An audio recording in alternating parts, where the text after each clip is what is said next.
É aquilo que eu te falei antes da gente começar. Aqui no estúdio aqui tem uma galera diagnosticada de TDAH, cara. E você falou, cara, eu acho que é outra coisa. E olha, e médicos no mundo todo estão dando diagnóstico errado. Eu sou publicado em mais de 70 países. Um dos meus alertas é tomar muito cuidado e colocar um ser humano num diagnóstico. Frequentemente não é transtorno de déficit de atenção e hiperatividade, ou TDAH.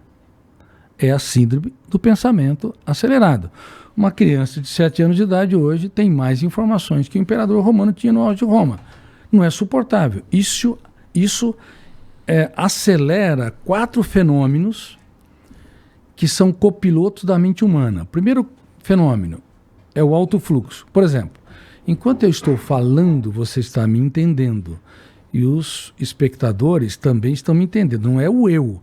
Você, inclusive, está meneando a cabeça. Não é o eu que é o piloto. São os copilotos. O processo é inconsciente. Então, enquanto eu falo, detona o gatilho da memória, que é o primeiro copiloto, em nuvens, abrindo milhares de janelas, que são os arquivos mentais, também em nuvens. E então o segundo fenômeno são as janelas da memória. O terceiro fenômeno é a âncora da memória, ou âncora emocional. Como abre múltiplas janelas numa quantidade que não ocorria isso na história da humanidade, a não ser em tempo de escassez, de guerra, de grandes estresses. O que ocorre é que a âncora não se instala para gerar concentração numa determinada região, para que você se concentre, você assimile, você retenha e você dê respostas adequadas, num tempo adequado. Como dispara o gatilho numa quantidade absurda, abre milhares de janelas com milhões de dados, a âncora fica dançando no córtex cerebral. Então o navio não se fixa no porto. E aí uma das consequências é uma agitação, uma inquietação, sempre querendo fazer algo ou alguma coisa. Mas no mundo todo as crianças e adolescentes estão assim, ou grande parte dos adultos também, em destaque quem trabalha com comunicação, porque tudo é muito rápido. E isso simula quais sintomas? Querer tudo rápido e pronto. Número 2, baixo limiar para suportar frustrações. Pequenos problemas têm um impacto muito grande. Número 3, asco ou aversão ao tédio e à solidão. E o tédio e a solidão são importantíssimos. Elimine o tédio e a solidão, que você não tem um bilhete para velejar nas águas da emoção, se interiorizar. Outra coisa importante, dores musculares e dores de cabeça. Mas por que coletivamente as pessoas estão apresentando dores musculares e dores de cabeça? Inclusive, eu tenho dado muitos treinamentos para magistrados. Eles trabalham demais. São personagens que têm uma responsabilidade grande e um trabalho mental muitas vezes exagerado.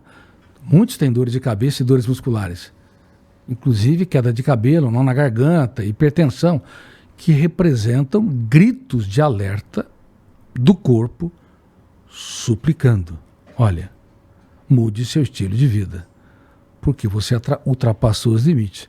Então, sintomas psicossomáticos, frequentemente, eles representam um alerta do cérebro pedindo para que possamos relaxar mais, namorar mais a vida, viver mais tranquilamente, apesar de toda a quantidade de atividades. Ou seja, de desacelerar mais o pensamento. E além disso, gera-se déficit de concentração e déficit de memória. Se você perguntar para o teu público, quem tem déficit de memória? Como frequentemente eu tenho dentro do meu Instagram orientado as pessoas. Se você está com déficit de memória, por favor, se é déficit corriqueiro, não procure seu médico, porque provavelmente ele também está esquecido. Meus colegas médicos têm muita atividade e mente hiperacelerada, o cérebro bloqueia os campos da memória para que a pessoa pense menos e tenha mais qualidade de vida. É uma estratégia do cérebro. A não ser que seja um déficit importante, você esqueceu o nome de pessoas que você trabalha todos os dias, ou não está conseguindo organizar o pensamento, aí é algo mais sério. Mas o déficit corriqueiro é uma estratégia do cérebro para aliviar uma mente ansiosa, hiperpensante, ou seja, uma mente que tem a síndrome do pensamento acelerado, mas que não é hiperatividade ou transtorno de déficit de atenção e hiperatividade. Por isso não se deveria dar drogas da obediência, como no mundo todo tem ocorrido.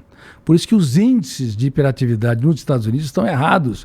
20% das crianças e adolescentes com diagnóstico de hiperatividade.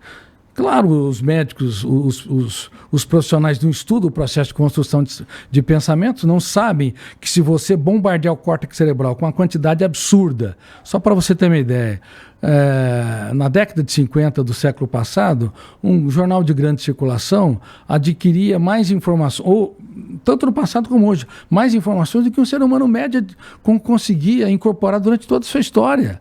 No século passado, essa quantidade de dados não faz bem para o psiquismo, nem para a construção inteligente de informação. Einstein tinha menos dados no córtex cerebral do que grande parte dos bons engenheiros e físicos. Mas como é que ele produziu a sua teoria da relatividade? Não é pela quantidade de dados, mas pela organização dos dados.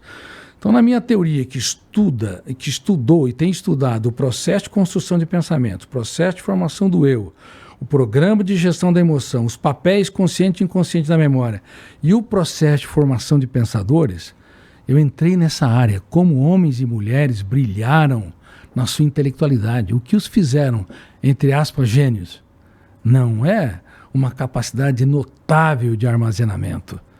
Não é uma capacidade incrível de dados. Hoje qualquer computador medíocre tem mais capacidade, ou pelo menos de retenção e de repetição de dados. É a maneira ousada, criativa, você entender que não há céu sem tempestades e que quem vence sem riscos triunfa sem glórias. Você só teve sucesso porque, sem perceber, você usou essas variáveis, entendeu? Entendi.